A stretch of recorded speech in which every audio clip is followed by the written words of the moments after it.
I have been a nature photographer for quite a few years, and I love capturing the beauty of nature through wildflowers.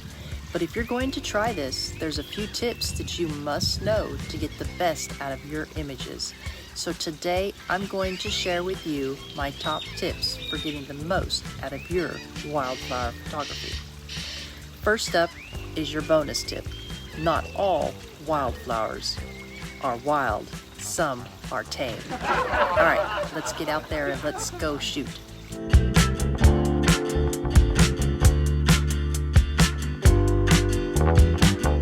All right, so first up, in order to get amazing wildlife photos, you're going to need to step out of your comfort zone. You're going to need to get into one of the manual modes, either manual, shutter priority, or aperture priority.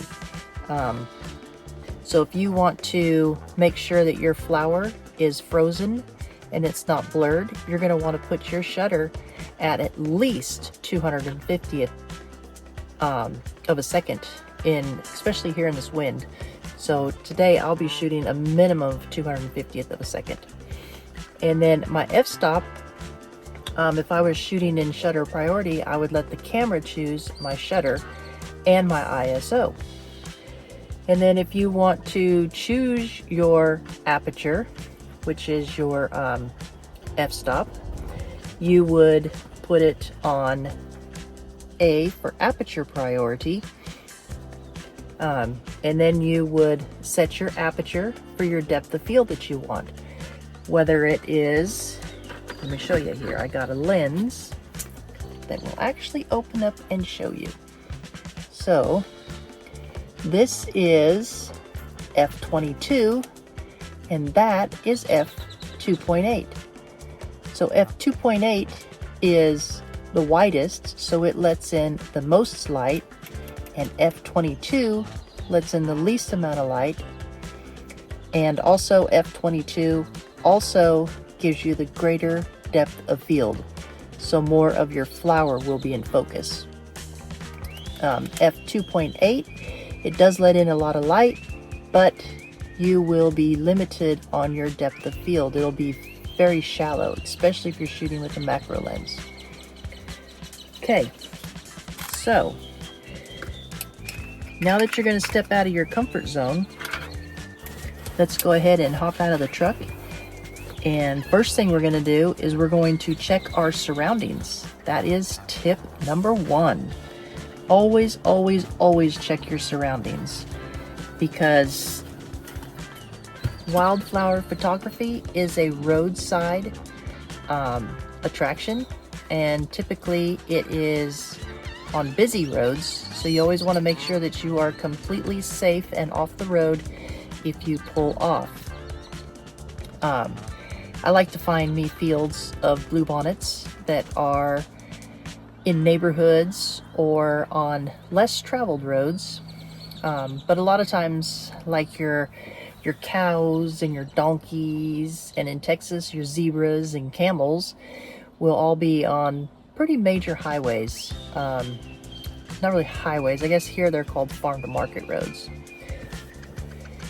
The other part of check your surroundings is to always make sure you check for snakes, because rattlesnakes really like to live in bluebonnets, and along with other snakes too. But I can tell you, if one is crawling on you, you're not going to wait any time to figure out what kind of snake it is. You're just going to get the heck out of the way.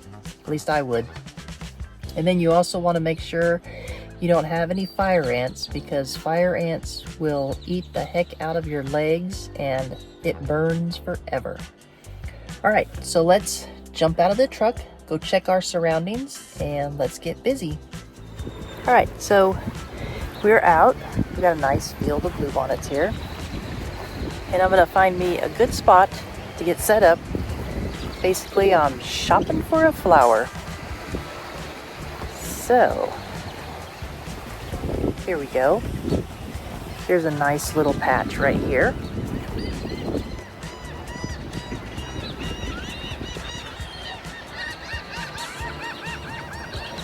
So before I get Bailey out of the truck to do some portraits of her, I'm going to check and make sure there's no critters. Okay, so when you're out taking photographs of flowers, one thing you want to keep in mind is your composition. So you don't want to set up and have this as your view. Even though it's beautiful, you've got a pole right there in your way. That would be a cluttered background. One way to alleviate that is to just zoom in on a specific flower and photograph it. So let's try a couple compositions here. So notice on this one you can still see the background right behind the bluebonnet. So let's go ahead and jump on over to the 70 to 200 now. Today we are shooting with the Sony A9 III and the Sony 70 to 200 f4 that is also a macro lens. So let's go ahead and get set up here. So on this shot I want to be at f4 because I have a lot of stuff in the background and I really want to blur them out. And I'm thinking that 1/400th of a second is probably going to be pretty good.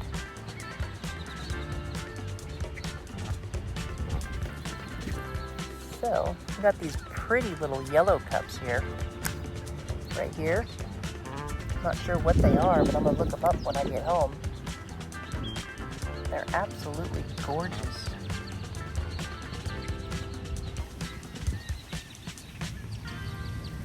Alright. So, okay, so that was at f4. So now I'm going to take a shot at f8 and I'll show you the difference. Just notice here how the 70 to 200 did a fabulous job of separating the background at f4. And this is the Indian Mallow. And here's the bluebonnets at f8. Not as good isolation. Let's go get the tripod and the wide angle lens now. Another thing when you're out doing wildflowers, you want to be careful not to trample them. Try to take the same paths that other people have taken to help preserve them. Because if we don't preserve them, they may not come back next year. Okay, so I am set up here. Got the tripod set up. Got my patch of bluebonnets. And I got the bay right behind it. Results. Alright, let's shoot this. See what we get. I love everything about this photo. Everything is exceptionally sharp. It's just an amazing shot with the clouds and everything. So we're setting Bailey up for a shot. And here is the shot that I'm going for.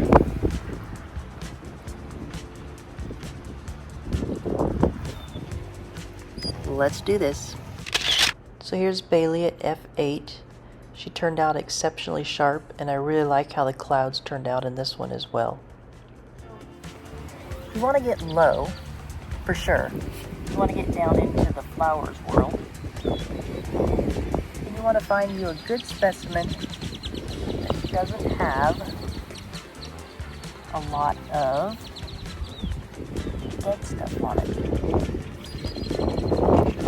In this field, I'm having a really hard time finding something because it is really almost past its prime. I need to drive a little more north to get some really good shots. Alright, so I think I've had enough of this little patch of bluebonnets. Let's head on over to another amazing spot, which is a cemetery. Alright, let's go. Alright, so here we are at the cemetery. This cemetery is also maybe a little bit past its prime, but we still got some nice flowers that we can find to photograph. The one bad thing about cemeteries is trying to find a place to park. So I'm going to wait until the one spot in this cemetery is open, and then I'm going to buzz on over there and park. When you're out photographing wildflowers, you need to take into consideration when you're taking photos, number one, the background. You want a background that is not busy, and usually try to get colors of other flowers that make your flowers stand out. So like a bluebonnet, for example, would stand out up against yellow flowers, and a yellow flower would really stand out up against a bunch of white flowers. And you just want to make sure that you don't have a bunch of sticks and weeds and stuff in your photo. What I'll usually do is I'll go in front of the flower that I want to photograph, and I'll pull the weeds out just so I have a better composition of my flower. So I think the one parking spot that we have out here at the cemetery is now available. So I'm going to whip over here and park, and I'm going to photograph a couple examples of some bluebonnets with some pretty backgrounds. Hopefully the yellow flowers I can get, because we have a lot of yellow flowers out here this year. Alright, let's go here at the cemetery. I'm going to take out the 70 to 200 since it's also a macro lens, and I should be able to get some pretty cool stuff with it. So let's go do this. So here's a really nice picture of some bluebonnets. And this one here got a nice background. And this one, I just love the background on this one, the yellowish green. The cross, I always got to take pictures of crosses for my friend Shauna at Gypsy Fin of Texas. Go check her out. Alright, so don't run off quite yet. We got a couple more things to go over. Alright, so what we're going to go over is we're just going to brush on a few of the tips. A couple of them I did leave out while I was out there.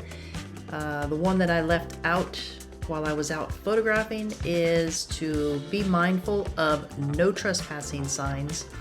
And also in Texas, if there is purple on the posts, that means that no trespassing.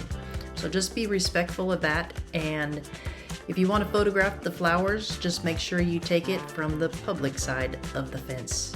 Don't trespass. I always like to enforce rule number 3, or not rule, but tip, to always check your surroundings, because it's a roadside attraction and it is very dangerous, especially on the highways and county roads and farm to market roads. And I also want to enforce not to trample the flowers so that you can leave them beautiful for the next people and for the years to come, because if they don't go to seed, they will not bloom again next year. Here are your tips. You can screen snapshot this, take it out with you into the field, and don't forget, last tip, go out, shoot, and have fun. Life is too short to stay inside, so get out and enjoy it. Don't forget to watch this video on editing so you can learn how to make the most out of your images and create images as you imagined. So don't forget to like and subscribe and ring my bell, do all that good stuff, and I'll see you next time.